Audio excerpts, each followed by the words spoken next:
بسم اللہ الرحمن الرحیم۔ حاضرین محترم، قبل اس کے کہ میں سورہ فاتحہ کی تفسیر کی طرف جاؤں، سب سے پہلے اپنے سامعین کو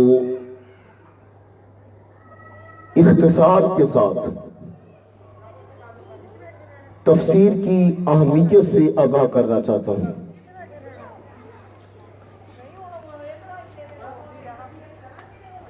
جب میں اپنے معاشرے کو دیکھتا ہوں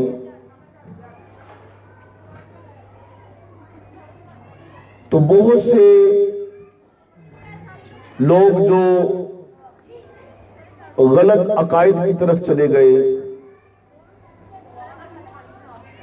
جنہوں نے قرآن و حدیث کے خلاف عقائد اپنائے، اس کی وجہ فقط یہ ہے کہ یا تو وہ قرآن نہیں پڑھتے، اگر قرآن پڑھتے ہیں تو ترجمہ سے نہیں پڑھتے، اور اگر ترجمے سے بھی پڑھتے ہیں تو ترجمے کے حصار میں پھنس جاتے ہیں اور اس کی وضاحت اور تفسیر کی طرف نہیں جاتے۔ آج کا نوجوان جو سکول، کالج اور یونیورسٹی میں جاتا ہے،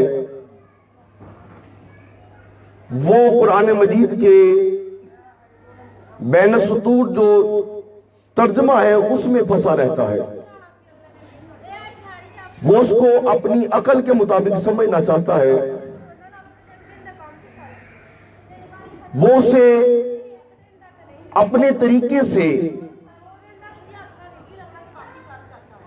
تشریح کرنا چاہتا ہے، اور جو اس کو ترجمہ نظر آتا ہے وہ سمجھتا ہے یہی سب کچھ ہے۔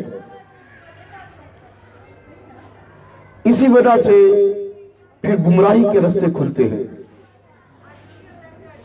یاد رکھیں، قرآن مجید فرقان حمید کو تفسیر کے بغیر بالکل نہیں سمجھا جا سکتا، اور قرآن مجید کی تفسیر، اس کا اصول کیا ہے؟ تو یاد رکھیں، قرآن مجید کی تفسیر کا اصول یہ ہے کہ سب سے پہلے قرآن کی تفسیر قرآن سے کی جائے، پھر قرآن کی تفسیر حدیث سے کی جائے، پھر قرآن کی تفسیر اجماع صحابہ سے کی جائے، اس کے بعد عرب کی لغت سے استفادہ کیا جائے، اور آخر پر پھر قیاس کی باری آتی ہے کہ اپنے عقل اور قیاس سے قرآن مجید کو سمجھا جائے۔ قرآن مجید کی تفسیر کے بغیر قرآن مجید کو سمجھنا یہ مشکل ہی نہیں، ناممکن ہے۔ آپ اور میں کیا چیزیں ہیں؟ صحابہ کرام کہ جن کے سامنے قرآن نازل ہوتا تھا، جو کلام الہی کے اولین مخاطبین ہیں،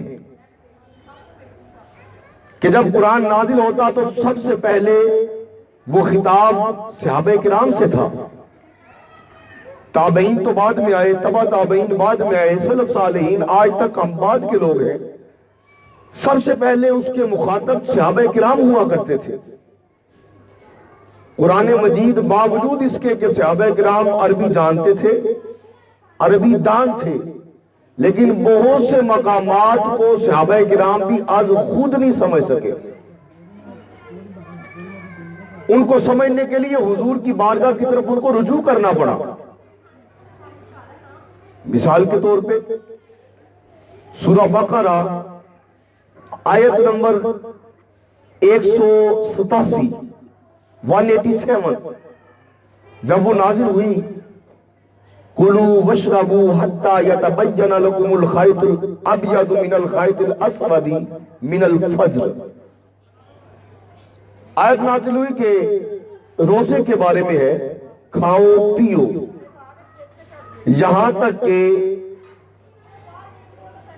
سفید دھاری سیاہ دھاری سے جدا ہو جائے۔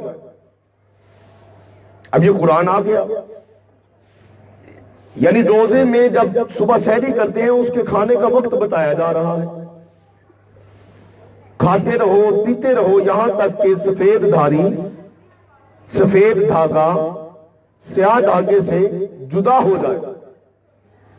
صحابی حضور کے حضرت عدی بن حاتم رضی اللہ تعالیٰ عنہ، وہ رات کو جب یہ آیت حضور پر اتری اور حضور نے صحابہ کو بتایا تو انہوں نے ایک سفید دھاگا لیا، ایک سیاہ دھاگا لیا اور اس کو ایسے اوپر نیچے رکھ کے اپنے تکیے کے نیچے رکھ دیا، اور آپ حیران ہوں گے کہ ساری رات اٹھ کے دیکھتے تھے، تھوڑی دیر سوئے پھر اٹھ کے دیکھا کہیں وہ جدا تو نہیں ہوا، پھر سو گئے پھر اٹھے، ساری رات یہ سلسلہ چلتا رہا، لیکن وہ دھاگا تھا وہ خود کیسے جدا ہوتا؟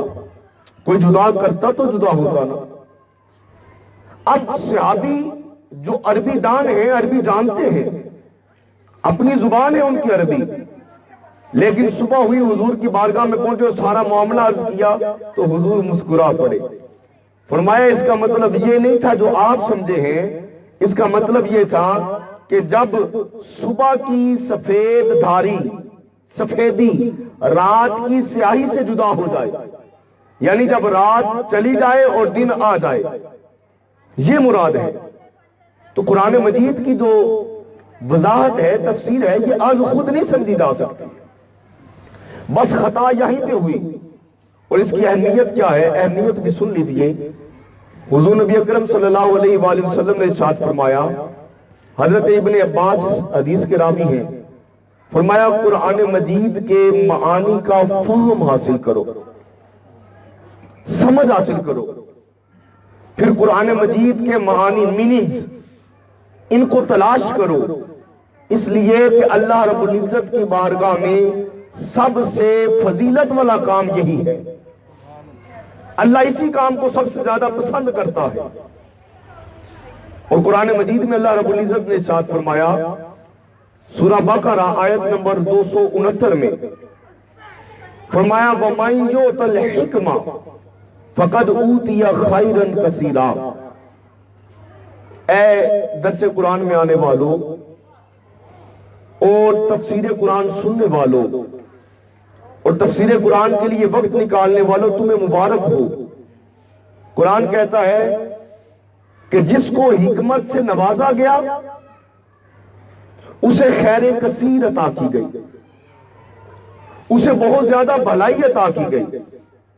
اور بہت سے علماء مفسرین نے اس آیت میں حکمت سے مراد قرآن کی تفسیر کو لیا ہے، کہ جس کو قرآن کی تفسیر حاصل ہو گئی، جس نے قرآن کی تفسیر کو سمجھ لیا، بس اسے بے شمار بھلائیاں عطا کر دی گئی۔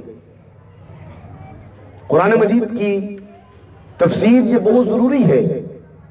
اللہ رب العزت نے سورہ نحل میں ارشاد فرمایا وَأَنزَلْنَا إِلَيْكَ الذِّكْرَ لِتُبَيِّنَ لِلنَّاسِ مَا نُزِّلَ إِلَيْهِمْ۔ لوگ قرآن کو خود سمجھنا چاہتے ہیں، لوگ قرآن کو اس کے صرف متن سے اور ٹیکسٹ سے سمجھنا چاہتے ہیں، لوگ قرآن کو فقط ترجمے سے سمجھنا چاہتے ہیں۔ اللہ رب العزت فرماتا ہے اے محبوب، ہم نے قرآن کو آپ کی طرف نازل کیا اس لیے کہ آپ اس کے مسائل کو واضح کر کے بیان کر دیں ان لوگوں کے لیے جن کی طرف اس کو بھیجا گیا، یعنی جن کی طرف قرآن کو بھیجا گیا ہے وہ قرآن کے سارے معانی کو آج خود سمجھ سکتے نہیں ہیں۔ اگر خود سمجھ سکتے تو اس آیت میں یہ کہنے کی کیا ضرورت تھی کہ جن کی طرف نازل کیا گیا ان کے لیے واضح کر دیں۔ اس کا مطلب ہے کہ قرآن مجید کی جو تفسیر ہے اس کے بغیر قرآن مجید کو سمجھا نہیں جا سکتا۔ علماء کرام نے اس کی ایک مثال دی ہے، وہ مثال پیش کر کے میں تفسیر کی طرف جاتا ہوں تاکہ ہم اس کی اہمیت کو سمجھیں۔ علماء فرماتے ہیں کہ یہ جو قرآن مجید کی تفسیر کا علم ہے اس کی اہمیت بہت زیادہ ہے۔ آپ یوں سمجھیں کہ اگر کسی شخص کو قرآن مجید کی تفسیر کا علم نہیں ہے، وہ قرآن مجید کی تفسیر نہیں جانتا، تو اس کی مثال اس شخص کی طرح ہے کہ جس کے پاس بادشاہ کی طرف سے کوئی خط آیا ہے، بادشاہ کی طرف سے کوئی خط آیا ہے اور بڑا اہم خط ہے اور وہ رات کے وقت آیا ہے۔ اب وہ خط تو اس کے ہاتھ میں ہے، مگر وہ چراغ اور وہ بلب جس کی روشنی میں اس نے اس خط کو پڑھنا ہے، اگر تفسیر نہیں جانتا تو وہ اس چراغ اور بلب سے خالی ہے، دور ہے۔ اس لیے تفسیر چراغ کی حیثیت رکھتی ہے کہ قرآن مجید ہمارے پاس اللہ کے پیغامات ہیں، اگر ان کو سمجھنا ہے تو پھر ہمیں تفسیر کا چراغ ہاتھ میں لے کر سمجھنا پڑے گا، ویسے یہ سمجھ نہیں آئے گا۔ اور علماء فرماتے ہیں کہ جو تفسیر کا علم جانتا ہے وہ اتنا خوش نصیب ہے اور وہ اس خوش بخت انسان کی طرح ہے کہ جس کے پاس بادشاہ کی طرف سے خط آیا ہے اور رات کا وقت ہے، خط میں بڑی ضروری باتیں لکھی ہیں، وہ خط کو پڑھنے کے لیے چراغ سے خالی نہیں بلکہ اس کے ہاتھ میں چراغ ہے۔ اگر اس کو تفسیر کا علم ہے تو یہ قرآن اللہ کی طرف سے بندوں کے لیے پیغام ہے۔ اگر تفسیر کا علم جانتے ہیں تو سمجھیں کہ ان کے ہاتھ میں چراغ ہدایت آ گیا ہے، اور اگر تفسیر کا علم نہیں جانتے اور تفسیر نہیں جانتے تو سمجھ لیں کہ وہ گمراہی کی طرف اپنے آپ کو لے کے جا رہے ہیں۔ قرآن مجید فرقان حمید، یاد رکھیں اس کی تفسیر ایسا کام ہے کہ جس کی فضیلت سارے کاموں سے زیادہ ہے، جس کی فضیلت سارے کاموں سے زیادہ ہے۔ کسی بھی کام کی فضیلت کے 3 معیار ہوتے ہیں۔ کتنے معیار ہوتے ہیں؟ 3 معیار ہوتے ہیں۔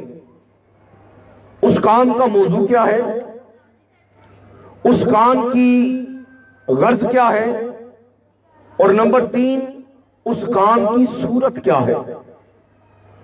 اب میں آپ کو سمجھاتا ہوں، یہ 3 معیار کسی بھی چیز